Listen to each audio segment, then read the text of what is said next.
Iki cyumweru muri bungabunga ubuzima turarebera hamwe ingingo zikurikira. Ni gute abantu bakemura ibibazo by'ubuzima bwabo binyuze mu buvuzi no mu myemerere?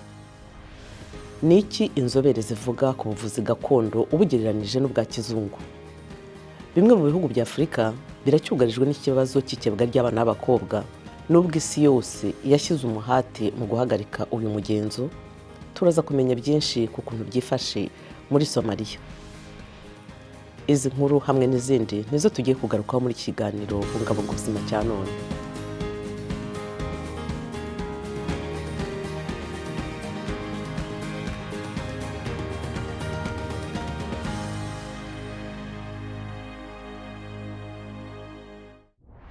Ndabasuhuje, Eugenia Mukankusi. Bashimiye ko mwahisemo kubana natwe muri kiganiro bungabunga ubuzima. Impuguke mu buvuzi rusange zibasha kumenya isano iri hagati y'ubuzima n'imyemerere. Abantu benshi basanga ubuzima bwiza bushobora kubongerera imbaraga mu bijyanye n'imyemerere, kandi n'imyemerere ishobora kugira ingaruka nziza ku buzima bwabo bwo mu mutwe no mu marangamutima. Ubushakashatsi bwerekanye ko kuba mu bikorwa by'amadini bishobora guteza imbere ubuzima n'imyemerere myiza muri rusange, ariko hari ugukabya. Urugero, muri Afurika miliyoni z'abantu baracyashakira ubuvuzi bw'indwara mu biterane by'amasengesho aho kujya kwivuza kwa muganga. Ibi akenshi biteza impfu zashoboraga gukumirwa mu gihe indwara yamaze kurenga igaruriro ku bufasha bw'abaganga. Ariko impuguke zivuga ko uretse imyemerere ishingiye ku madini, n'ikiguzi gihenze cy'ubuvuzi kiri mu mpamvu zituma ibiterane by'amasengesho birimo kwitabirwa cyane. Mu myaka 3 ishize, Immaculata Joshua yabonye akabyimba kadasanzwe mu ibere rye ry'ibumoso. Akabyimba bidatinze katangiye kumurya no kuvamo amaraso. Ataranajya kwisuzumisha kwa muganga, yahise akeka ko ari kanseri, ndetse avuga ko nyuma yo kujya mu banyamasengesho banyuranye ububabare bwaje guhagarara. Nanze kujya kwa muganga, nizera Imana. Nahamagaye umwe mu banyamasengesho banjye ambwira ko nakoresha umunyu n'amazi y'akazuyazi. Mbikoresheje kugeza na n'ubu ntacyo nabaye. Icyakora ibyo si ubwa mbere byari bibaye. Joshua amaze imyaka myinshi yishingikiriza ku biterane by'amasengesho ngo bimufashe gukemura ibibazo byinshi byo mu muryango, birimo n'ingorane z'amikoro, kandi kugeza n'ubu yizeye ko bizakiza umugabo w'ubuhumyi. Ubu bwatangiye mu myaka 2 ishize areba ibikezi. Ubu sinkirwaye, nizera ko Imana izabikora igihe yo yagennye nikigera.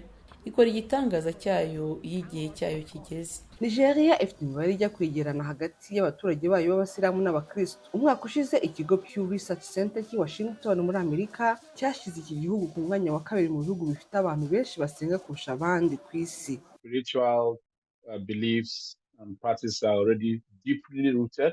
Imyemerere ishingiye ku idini yamaze gushinga imizi, kandi akenshi abantu niyo baha umwanya gusumbya ubuvuzi bushingiye ku buhanga mu bya kiganga. Ni ikibazo gikomeye muri Nigeria. Mike Michael, umupasiteri ukorera i Abuja, avuga ko ubujiji n'ubukene ari byo nyirabayazana. Akongeraho ko amasengesho n'ubuvuzi bigomba kuzuzanya. God's provision for your healing cuts across medicine also. Gahunda y'Imana yo kugukiza iyinyuza no mu miti, kandi ni imyumvire iboneye ukwiye kugira. Ntufate imiti nk'uburyo bwo kujya kure y'Imana. Hari uko kuzuzanya. Ikibazo ni igihe ufata imiti ubwayo nk'aho yihagije mu kugukiza, Imana itabirimo. Imiti itangwa n'Imana kubera ko Imana niyo muhanga usumba abandi. 6% by'ingengo y'imari ya buri mwaka ya Nigeria niko gashorwa mu bikorwa by'urwego rw'ubuvuzi. Ibi bituma amafaranga asabwa umuturage wivuza aba menshi cyane.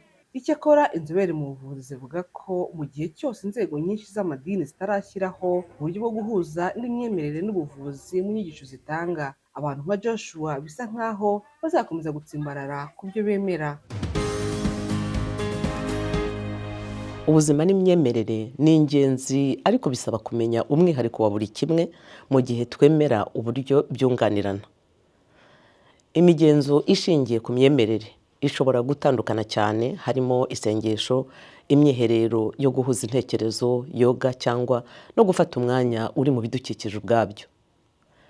Iyi migenzereze ishobora kukongerera umutuzo muri wowe no kwisobanukirwa ubwawe. Ibi ni byo Anthony Ngimbi, inzobere mu by'imitekerereze wo muri Repubulika ya Demokarasi ya Kongo, abivugaho. Nous avons vu des choses. Il y a d'abord la spiritualité et puis il y a la santé. Et ce sont deux facteurs. Ubwa mbere hari iby'imyemerere hakaba n'iby'ubuvuzi. Ibintu bibiri bifitanye isano ya bugufi. Buri kimwe kigira umumaro wihariye muri sosiyete. Mu buvuzi dusangamo imiti yibanda ku kuvura indwara. Iyo twarwaye dukunze gushakira ubufasha ku baganga n'imiti ngo turebe ko twakira. Icyakora iyo imiti inaniwe gutanga ibisubizo twashakaga, akenshi duhindukira tugana ku myemerere, twizera kuhabonera amahoro no gukira ibibazo bitwugarije.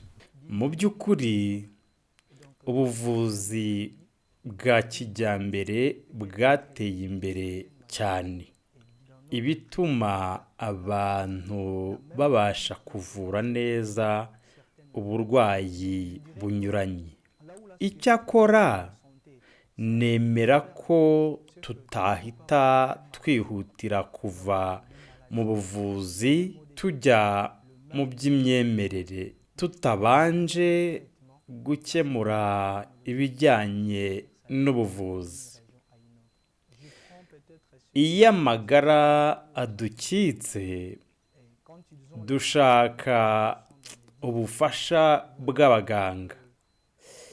Mu gihe imiti itabashije gutanga igisubizo, niho twagakwiye kujya mu by'imyemerere. Ku bw'ibyo hari intambwe ikenewe. Mu gihe ubuvuzi bwanze, twagerageza n'iby'imyemerere. Nemera ko imyemerere ishobora gutanga inyunganizi ikomeye igihe ubuvuzi busanzwe bwananiwe. Twasabye abadukurikira kudusangiza ibitekerezo byabo ku buzima n'imyemerere, bakatubwira icyo bizera gusumbya ikindi. Ibi ni bimwe mu bitekerezo by'abatuye i Mombasa muri Kenya. I 100% believe in prayer. Nizera 100% isengesho. Yego, 100%. Ndabyizera ko isengesho rishobora gukiza, kubera ko nagiye ngera mu bihe ntameze neza, hanyuma nasenga mbishyizeho umwete, birumvikana nkabona ibisubizo. Si isengesho gusa, kwizera isengesho ariko bijyana no gufata imiti. Niba ufite igikomere hanyuma ukavuga ngo ugiye gusenga gusa, sinibwira ko byatanga umusaruro. I do believe that prayer has the power of healing. Nizera ko isengesho rifite imbaraga zikiza kubera ko ririmo umushyikirano ukomeye n'Imana. Iyo usenga kandi wiyumvamo ukugukira ndetse n'umutuzo muri wowe, urumva kuri ba bantu bizera bashimitse amasengesho. Iyo barwaye, buri gihe bavuga ko ari bwo buryo bavuganamo n'Imana. Mu buryo bunyuranye, iyo basenga cyangwa iyo bagiye mu nsengero, kuri bo bizera ko baba barimo kwiganirira ubwabo n'Imana. My view on prayer as a healing factor is that igitekerezo cyanjye ku isengesho nk'impamvu yo gukira nuko nizera ko isengesho rikiza. Yego, ariko mu gihe usenga ugomba kubyerekana. Ntiwasenga udafite ukwizera, ugomba kwizera ko uzakira. Ntiwasenga gusa nta kwizera ufite ko uzakira. Nizera ko isengesho rikiza, ariko mbere na mbere ugomba kubanza kwizera ko ugiye gukira. I believe prayer has a big role in healing. Nizera ko isengesho rigira uruhare runini mu gukira. Mu byanditswe, Bibiliya iratubwira ngo niba hari umwe muri mwe urwaye, nahamagare abakuru b'itorero bamusengere. Hanyuma isengesho ryo kwizera rizamukiza izo ndwara. Nemera ko hari umumaro w'ubuvuzi uvugwa mu byanditswe, kuko na bamwe mu ntumwa n'abanditsi ba Bibiliya bari abaganga. As per me, I believe prayer heals. Kuri njye nizera ko isengesho rikiza, kuko mu bihe byashize nari ndwaye umutwe ariko nizeye isengesho hanyuma nza kumera neza, nta muti niriwe mfata. Uko wakwizera kose ushobora kuba urwaye ku rwego runaka, ariko hari ubwoko bw'indwara zidakizwa n'amasengesho gusa. Uba ukwiye kujya kwisuzumisha kwa muganga. Nubwo isi yose yashyizeho ingamba mu guhagarika umugenzo w'ikebwa ry'imyanya ndangagitsina y'abagore, uyu mugenzo wangiza ukomeje kugira ingaruka ku buzima bwa miliyoni z'abagore n'abakobwa muri Somalia. Uyu mwana w'umukobwa w'imyaka 17 abana n'umuryango we mu nkambi y'abavanywe mu byabo i Mogadishu. Avuga ko yakorewe ikebwa ry'ibice by'imyanya ndangagitsina ya kigore cyangwa se FGM mu mpine y'Icyongereza. Uyu ni umugenzi uteje akaga ishami rya Loni ryita ku buzima OMS risobanura kukorwa havanwaho bimwe mu bice cyangwa se ibice byose by'imyanya ndangagitsina ya kigore bigaragara inyuma bidakozwe ku mpamvu z'ubuvuzi. Kuva yakorerwa uyu mugenzo ubwo yari afite imyaka 12 y'amavuko, uyu mwana avuga ko abana n'ububabare buhoraho, ibibazo by'ubuzima ndetse n'ihungabana. Yahisemo ko ijwi rya Amerika itagaragaza imyirondoro ye bitewe n'uko atinya ko yavaho ahabwa akato, kuko yavuze kuri iyi ngingo ya kirazira.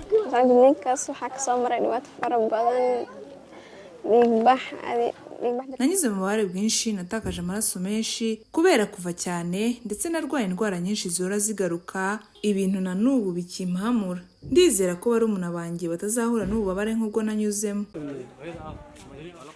Ikebwa ry'abana b'abakobwa FGM riracyakorwa muri Somalia bitewe n'imyumvire itari yihiganje ko abakobwa n'abagore batakebwe ari abasambanyi bahumanye kandi ntibagire igikundiro.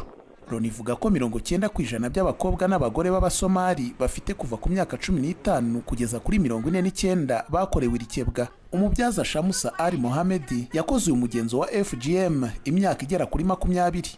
Icyakora ubu ni umwe mu bagore benshi barimo guhirimbanira kurandura ibyo yita gusiramura. Twajyaga dusiramura abakobwa benshi, ariko ubu twarabihagaritse kuvaho umuryango Ifrai Foundation uduhuguriye.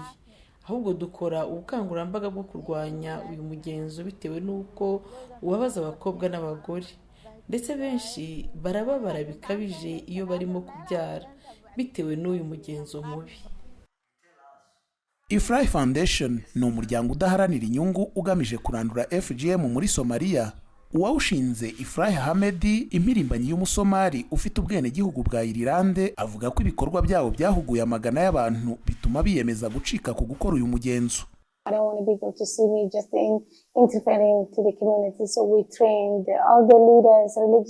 Ntidushaka kubonwa nk'abivanga mu migirire y'abaturage, bityo rero duhugura abayobozi gakondo n'ab'idini, tukabareka bagatangiza ibiganiro bakanubaka umushyikirano. Undi muryango witwa Sasa Together wiyemeje gukora ubukangurambaga mu baturage nawo wihaye intego yo guhagarika irikebwa ry'abagore. Mohamed Muslar ni impuguke ishinzwe porogaramu muri UNFPA, akaba akorana na Sasa Together. Turimo guharanira kurandura FGM muri Somalia, dukorana bya hafi na guverinoma ya Somalia, by'umwihariko minisiteri ishinzwe umuryango, kugira ngo hashyirweho amategeko ahana ikebwa ry'abagore n'abakobwa muri Somalia. Nubwo itegeko nshinga rya Somalia ribuza FGM ndetse rikayisobanura nk'umugenzo wa kigome kandi utesha agaciro, nta tegeko ririho rihana uyu mugenzo. Impirimbanyi zahagurukiye kurwanya irikebwa ry'abagore n'abakobwa zivuga ko mu gihe ibyo bitarakorwa, abagore n'abakobwa bazakomeza kuhababarira. Ikiganiro cyacu cya none naha tugisoreje. Ku yandi makuru y'ubuzima, inama za gufasha kumererwa neza n'ubuvumbuzi bushya mu buvuzi, guma ku ijwi rya Amerika ku muyoboro wa internet wa eshatu.radio.voa.com. Naho ubutaha mukomeze kugubwa neza, muharanira kandi ko umunsi wanyu wari wo wose ubabera uw'ubuzima buzira umuze.